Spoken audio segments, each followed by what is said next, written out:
Welcome to Kung Fu Havoc number 2. This is my final video and it is a bonus. It's called Here's How a Fight Works. A lot of people out here post a lot of martial art videos. I do too. A lot of people out here don't know martial arts, but they post a lot of martial art videos. I post a lot of martial art videos. I can't get anyone to actually co-star with me in my videos, which should tell you one or two things.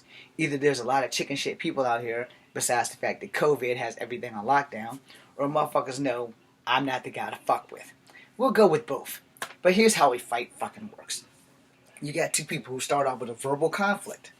Apparently the verbal conflict hits a nerve in the mental glitch. So now it's got to go from a verbal conflict to a physical conflict, which means somebody's fist is going to hit somebody's face and somebody's going to fuck to sleep. Understand how that works. Fist meet face, face meet concrete, go to sleep. Or fist meet face, fist meet face, fist meet face, you're going to sleep. Or foot meet face, you're going to sleep.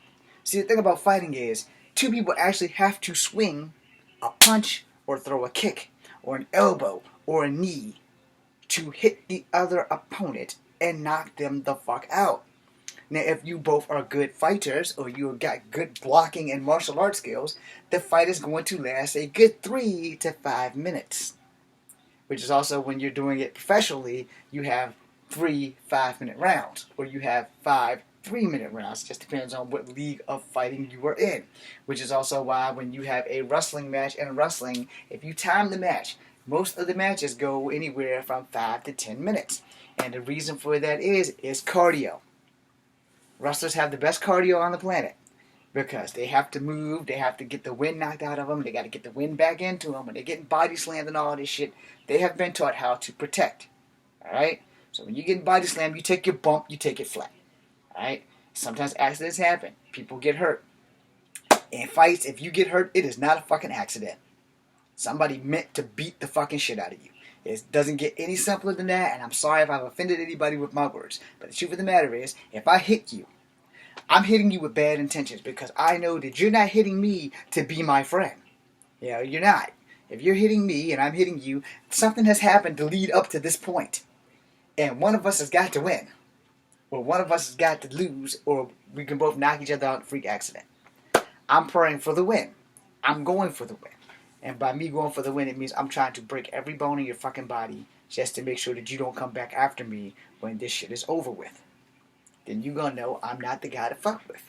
It's really not that difficult to fight anyone. It's difficult to win a fight if you're fighting someone who has more fighting experience, unless you snuff their ass, which is a bitch way out.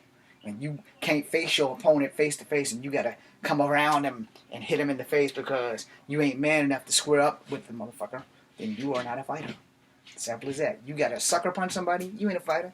You ain't a real fighter. And if you gotta jump in somebody else's fight and knock the person out because they did something to you, so now somebody else is beating their ass and you want to get your licks in, I'm sorry. You are a bitch and you are not a fighter. You just some punk bitch that got a lucky shot in. Now, let me explain that, because one time, my cousin stole a car. It was actually a van. And I was driving it. And some little asshole that I almost hit with the van skipped up to me and punched me in the face. Twice. Now, it didn't knock me out, hurt my pride, cut my eye, broke my glasses. They're over there somewhere. Now, I understand what happened, but he straight sucker punched me. He skipped right up to my face and sucker punched me. Didn't know who the fuck I was. And his brother started talking shit. And my ass is handcuffed after the cop explained everything. His brother's still talking shit. And I told him, you don't know me. You don't know who I am, you don't know what I'm capable of, and you think these handcuffs make me less dangerous. I said, if I get a hold of you with these handcuffs, I'm going to break your fucking neck. I'm going to rip you in half with these handcuffs on my hands. You guys see my bound fighting videos. I'm fully capable of fucking somebody up with my hands tied in front of me. And behind me, not so much. But I will tell you, hey, shit happens. Only person ever beat my ass has been my older sister. Alright? Which is another reason why I'm so tough. Because all the martial arts in the world ain't got shit on the fucking windmill. Alright? Trust me when I tell you that. Martial arts ain't got shit on the windmill.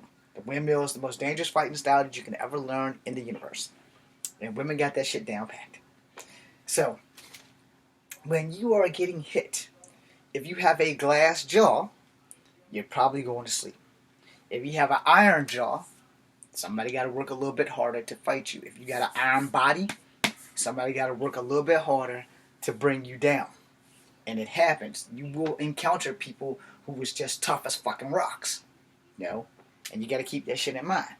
Now, if you're not tough as rocks and you got an iron jaw but a weak gut, boom! You know, they're going to find that out when they hit you in the gut. When they hit you in the face, boom, boom, and you don't shake and you don't go down, their next shot is a gut shot. I'm sorry. As a street fighter, I'm going to tell you honestly, when I've hit people in the face and they didn't move, I went to the body.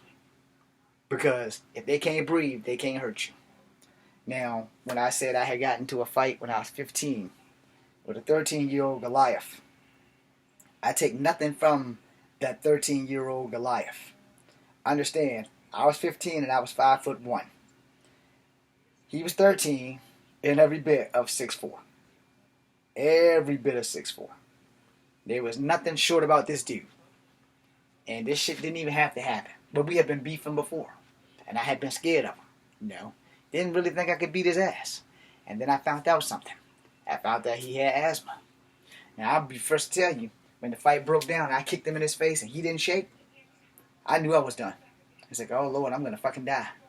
And thinking like that saved my life. I remember. It was like my body got possessed. My spirit jumped out and said, you're going to fucking die. And my body was like, fuck you. He came at me. I opened up. I did 3 left punches. That's all I remember. He backed up. Having breathing. He dove at my foot. He grabbed my foot. He had an assistant come in. That person grabbed my arm. I could not fire the chamber. My hand felt like it was on fire, but it just would not leave from this position. And I looked at him, and I had my little golf cleats on. And I went to town on his face with those golf cleats. Then the cops came. He was pretty much done. Cops picked him up, dusted him off, sent them home. Threatened to throw my family out of the projects. Eventually down the road, him and I would become friends. Which is why I left off names in other persons. Because I got nothing but respect for him. Because I'm going to be honest. Had I not been scared, he probably would have beat my ass. But the thing was, I had been in so many fights in my entire lifetime, I really didn't have a choice. And I was more afraid of losing than getting my ass beat. Because you can lose a fight and not get your ass beat. But you know, when you're going around and you're doing all these martial art things and you kicking and punching and you training every day, all day. When you get out of school, you train. Before you go to bed, you train. When you get up in the morning, you train. You go to school. When you get out of school. When you're in school, in the gym class, you training. Especially on free day. After the teacher makes you run around the court or the field outside and you get that last 10 minutes of class, you're training. That was me. All the time. I'm never without training. I still train now. Just not as effectively as I did when I was 15. I did 200 push-ups a night when I was 15. No questions, no excuses. Now I'm lucky if I can get one. Okay, 21. But anyway, you know, fighting works on the principle of a verbal altercation turning into a physical altercation. And then it works on who's the better fighter, who gets lucky, who has the thicker skin, or who's the tougher guy. See, you can be strong and lose a fight. I'm sorry, newsflash for you big ass guys. You can be strong. You can be powerful. You can bench press 300 pounds and get your ass kicked by somebody who can't bench press 250, who can't bench press their own body weight. It can happen, and the second that you think that it can't, that will be that day that you learn truth. So again, fights, they work on the principle of you hit me, I hit you. And we're going to hit each other until 3 things happen. Knockout, draw, or a solid winner. And there's that 4th thing. Somebody breaks it up. Alright? When we start throwing those blows, it's going to be a really simple task on who's more prepared for the fight. If you are always prepared for the fight, you got a good chance of winning. If you are not prepared for the fight, guess what? You got a good chance of winning too, because shit happens. Shit happens in a fight all the time. You'd be surprised at how quickly A person who would be losing the fight gets a lucky blow in, and it's done. It's totally done. But thank you guys for watching, and I pray to hell to God that you never ever have to get into an altercation that you can't win. I hope that you have the ability to talk your way out, but if you can't, I hope that God protects you enough that you can fight your way out.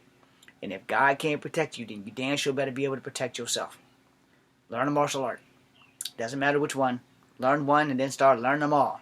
Because the trick to me winning my fights from 6 to 12 was I started picking up every martial art that I could find. I didn't play, I didn't do nothing. And by the time I hit 15, I learned about Taekwondo. But by then, I was done street fighting. I would only fight if I had to defend myself. Which rarely came.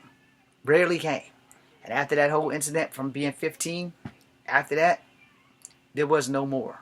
There was no more fucking fighting for me.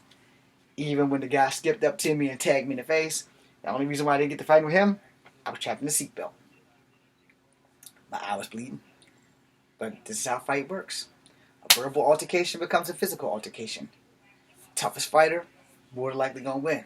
Better fighter, if he's fighting somebody who ain't shit and can't fight, you're probably gonna win. There are many elements to a fight that can go wrong. You might be the best fighter on the planet and still get that one knockout. We learned that with Mike Tyson and James Buster Douglas. Because Buster Douglas was a paper champion. He had the title that one time. He defended the title. He lost the title. Paper champion. So, fights work on a whole nother level of shit that if you ain't ever been in a fight, may God help you and I hope you never get into one. That being said, it's Kung Fu Fighter number 2. DC and you. I need Pepto.